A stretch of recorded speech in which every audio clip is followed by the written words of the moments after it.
नमस्कार, 3 का तड़का में आपका बहुत बहुत स्वागत। मैं हूं आपके साथ मनोराज सक्सेना। बात सबसे पहले बड़ी खबर की करते हैं, तो बड़ी खबर के साथ शुरुआत ये कि भारतीय रेसलर विनेश फोगाट को तय कैटेगरी में ज्यादा वजन होने की वजह से पेरिस ओलंपिक से बाहर होना पड़ा है।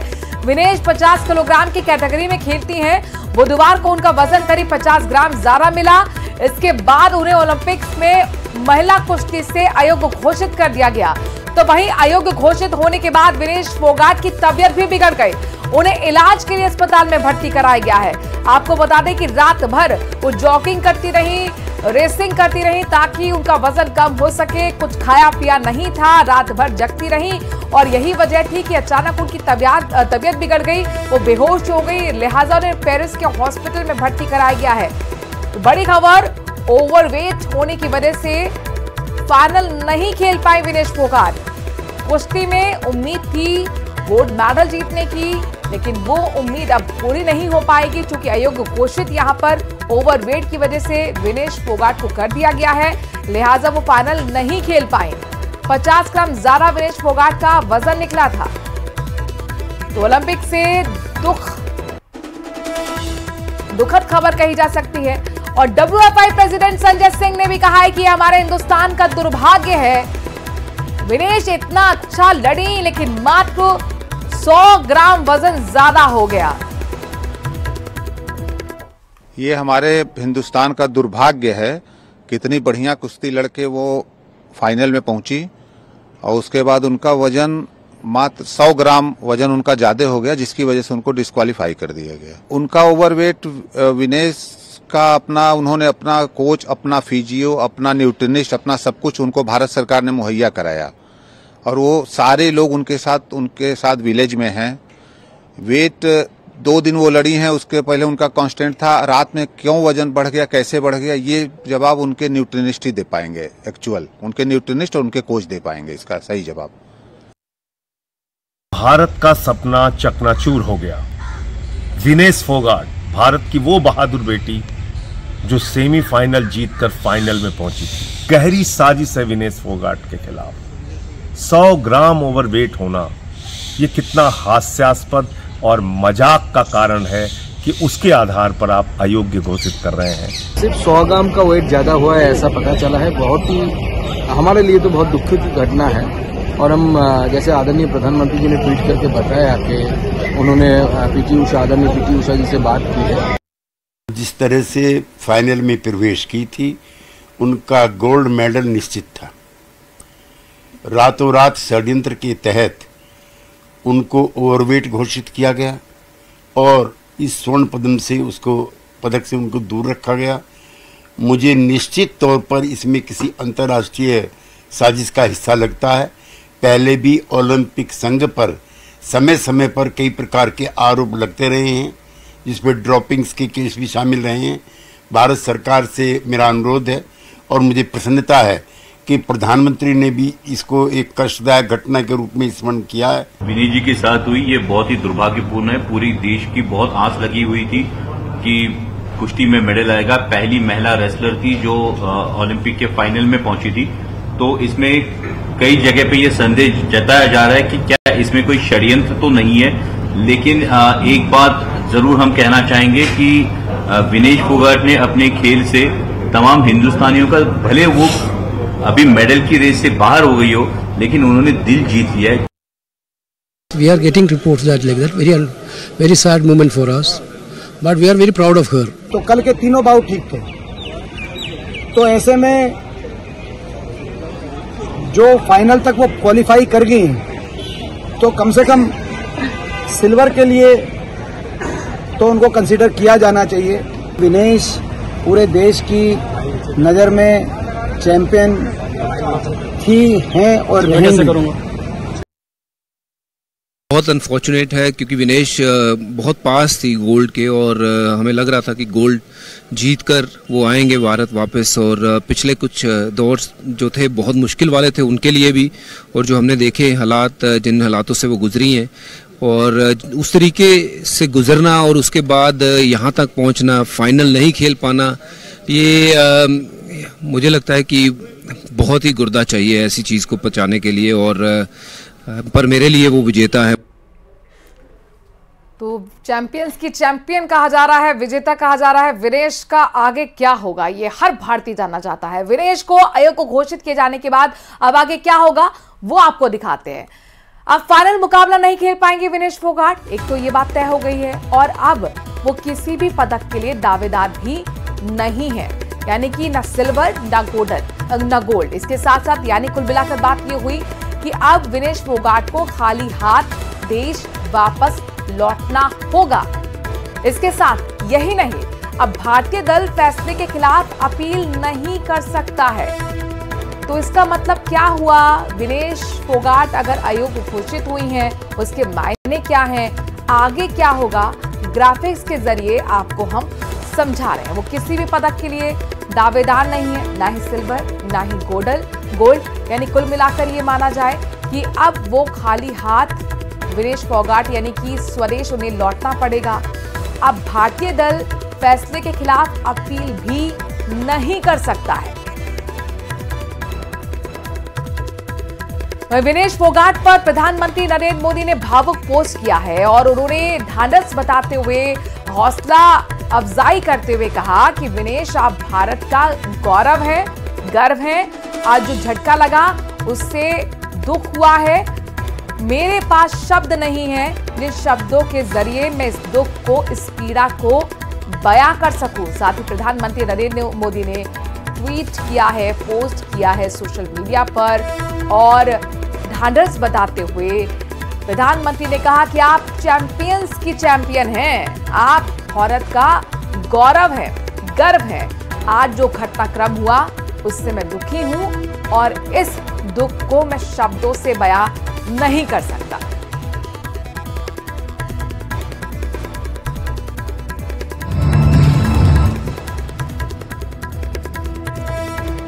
तो वही केंद्रीय मंत्री अमित शाह ने भी पेरिस ओलंपिक से भारतीय महिला पहलवान विनेश फोगाट के बाहर होने पर उनका हौसला बढ़ाया है। कहा कि विनेश विजेता की तरह एक बार फिर वापसी करेंगी, हमारा सपोर्ट आपके साथ हमेशा रहने वाला है।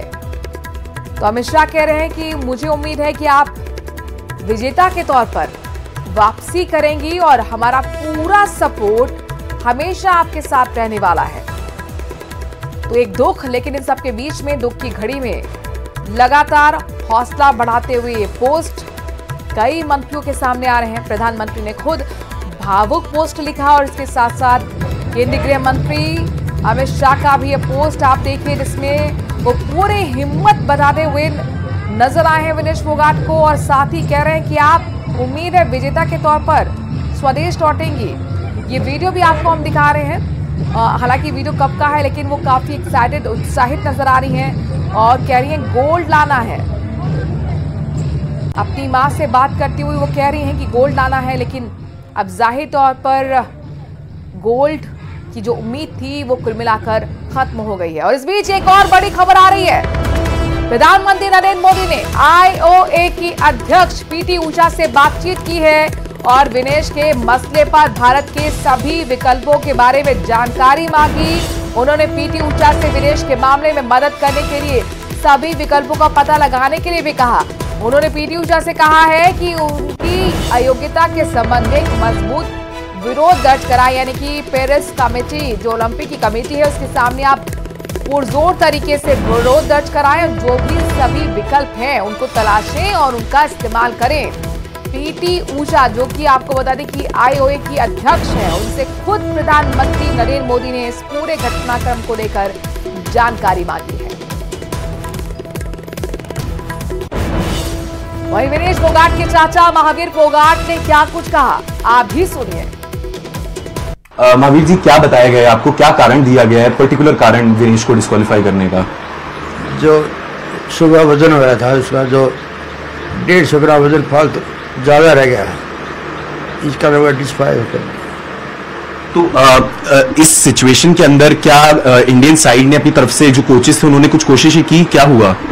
कोई फर्क नहीं पड़ता इससे, कोई फर्क नहीं पड़ता। ये रूल्स के हिसाब से तो ये हो गई, रूल के हिसाब से। इसमें सही गलत की बात नहीं रहती है, मैं समझता हूँ, क्योंकि रूल्स का इसके अंदर पूरा हवाला दिया जा रहा है। बिल्कुल रूल का हवाला है। अभी मैं जानता हूं कि आपके लिए बड़ा मुश्किल क्षण है ये, क्योंकि उस गोल्ड पदक तक इतने नजदीक पहुंच के डिस्क्वालीफाई होना एक बहुत बड़ा झटका है। आपकी आंखों में आंसू ऑलरेडी, आप ऑलरेडी इतने परेशान नजर आ रहे हैं। अब क्या आगे के लिए क्या रहेगा रणनीति? बस आगे के लिए तो 28 के ओलंपिक के लिए तैयारी करेंगे। 28 के ओलंपिक की तैयारी करेंगी। अच्छा, आप विनेश से अभी, हालांकि चंद मिनट हुए इस खबर को आए, क्या विनेश से बात हो पाई है या किसी से उस खेमे में बात हो पाई है? क्योंकि आप बता रहे थे आपके भतीजे भी गए हैं वहां पे। ना, जो बेटी संगीता है बजरंग, उससे समाचार मिला था। अच्छा, तो उन्होंने, बजरंग ने और संगीता ने कुछ बताया आपको कि अभी क्या उनका मानसिक स्थिति है विनेश की? क्या वो अभी किस तरीके से इस खबर से कोप कर रही है? मेडल, 2 गोल्ड मेडल नजदीक और ये घटना घट जाती है तो कोई भी ले क्या बीतती उसके अंदर। लेकिन सिल्वर से क्या संतुष्टि? अब तो इस बार सिल्वर से ही संतुष्टि रखनी पड़ेगी, ये समझ आ रहा है? नहीं, कोई मेडल नहीं। कोई मेडल नहीं जी। तीन का तड़का में बात करेंगे आफत बनी बारिश की। आधे हिंदुस्तान में बारिश ने अपना कहर बरपाया हुआ है। उत्तराखंड में अगले 24 घंटे में भारी बारिश का अलर्ट जारी किया गया है। पौड़ी, गढ़वाल, चमोली, देहरादून, नैनीताल समेत कई जिलों में बाढ़ की चेतावनी जारी की गई है। तो वहीं बादल फटने के बाद आई तबाही में अब तक कई लोग अपने आशियाने खो चुके हैं, तो कई लापता लोगों की अब भी तलाश जारी है।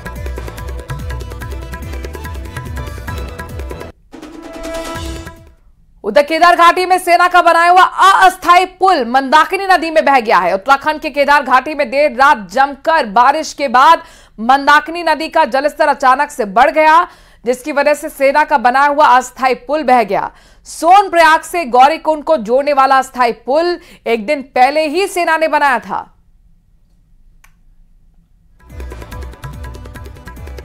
घाटी में एक बार फिर जमकर बारिश हुई है। देर रात उत्तराखंड के कई जिलों में बारिश हुई तो रुद्रप्रयाग में जमकर बारिश हुई है, जिसकी वजह से केदार घाटी में भीमबली, लिंचोली, केदारनाथ धाम, सोनप्रयाग समेत कई हिस्सों में बारिश के बाद मंदाकिनी नदी का जलस्तर बहुत बढ़ गया। आप देख सकते हैं तस्वीरों में, मंदाकिनी नदी का जलस्तर बढ़ने की वजह से सेना का बनाया हुआ जो अस्थायी पुल था सोनप्रयाग में वो भी बह गया। और यही वजह है कि पानी का जलस्तर जो बड़ा था वो 7-8 फीट ऊपर आ गया था और इसी वजह से सेना ने जो एक दिन पहले अस्थायी पुल बनाया था वो देर रात बह गया। और उस अस्थायी पुल के बहने के बाद जो स्थिति थी, किसी को भी रेस्क्यू वहां से या आवाजाही जो है वो रोक दी गई थी, क्योंकि वो आवाजाही करने के लिए बनाया गया था। मंदाकिनी नदी का आप जलस्तर देखेंगे, बिल्कुल उफनती हुई मंदाकिनी इस वक्त नजर आ रही है, क्योंकि पहाड़ों में लगातार बारिश का अलर्ट है। भारी बारिश का अलर्ट होने के बाद नदियों का पानी, उसका जलस्तर लगातार बढ़ रहा है। और मंदाकिनी नदी में ये कहा जा रहा है कि देर रात बारिश से जमकर यहाँ पर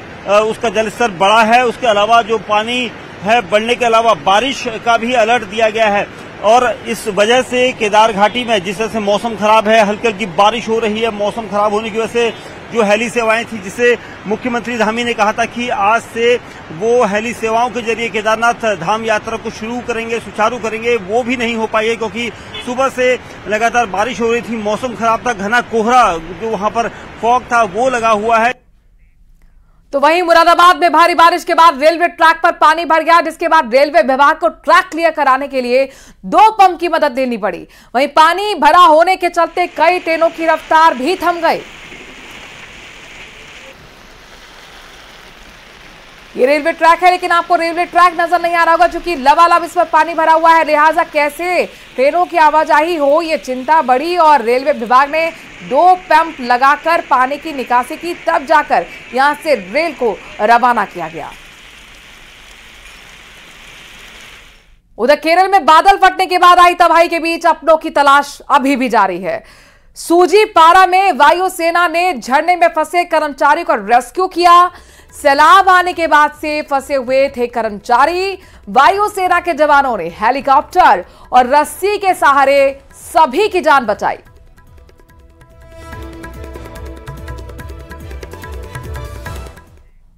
वहीं गुजरात के डांग में भारी बारिश के बाद गीरा धोध झरने में पानी काफी बढ़ गया है। जिला प्रशासन ने लोगों से झरने के पास ना जाने की अपील की है। तो नदी नाले हो या फिर झरने लगातार उफान पर हैं। डांग में भारी बारिश के बाद गीरा धोध झरना, जहां पर पानी लबालब है, पानी का जलस्तर का यानी कि स्तर बढ़ा हुआ है और जिला प्रशासन ने ऐसे में लोगों से झरने के आसपास ना जाने की अपील की है। वहीं प्रदेश के 2 अलग अलग जिलों में बारिश की वजह से मकान गिरने की खबर भी सामने आई है। पहला मामला आपको बता रहे हैं बूंदी से। यहां पर भावपुरा गांव में एक मकान के गिर जाने से 2 बहनें मलबे के नीचे दब गईं, जिसमें एक की मौत हुई तो दूसरी बच्ची घायल हो गई। घायल बच्ची को इलाज के लिए कोटा रेफर किया गया है। और ये दूसरी तस्वीर जो आप देख रहे हैं ये राजसमंद से आई है।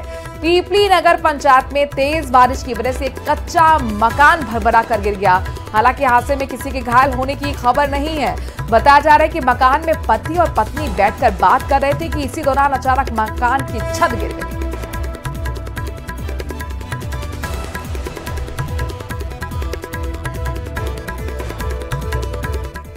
सोमवार को बांग्लादेश की पूर्व पीएम शेख हसीना को देश छोड़ना पड़ा। पीएम आवास में उनके रसोइयों ने तरह तरह के व्यंजन बनाए हुए थे, लेकिन आखिरी बार वो खाना भी नहीं खा पाए। उनके जाने के बाद उपद्रवी पीएम आवास में दाखिल हुए, जमकर दावत उड़ाई।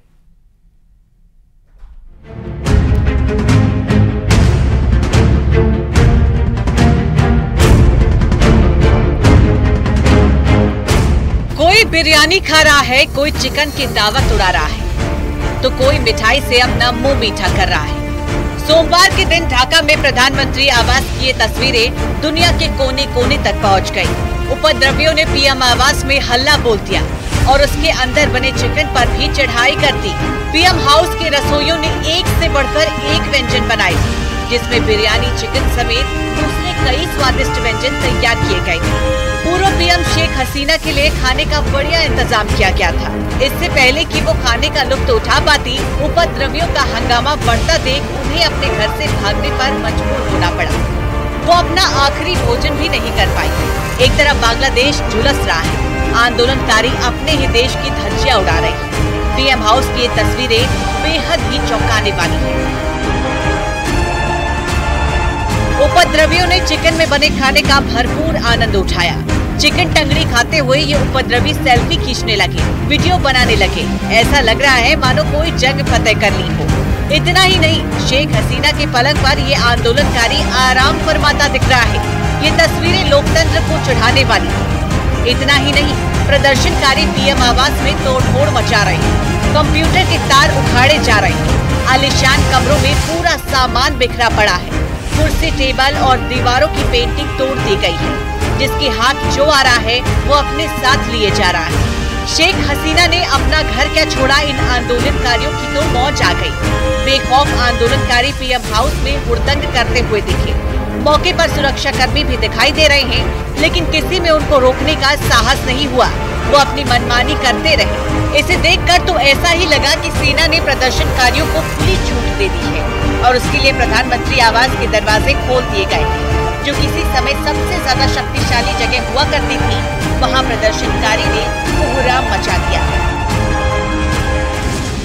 उपद्रवियों ने सारी हदें पार कर दी। प्रदर्शनकारी कीमती सामान अपने साथ उठाकर ले गए। इतना ही नहीं, ये भी कहा जा रहा है कि शेख हसीना की साड़ियां तक नहीं छोड़ी। लोकतंत्र को डिरेल करने वाले उपद्रवियों ने पीएम आवास को कब्जे में ले लिया।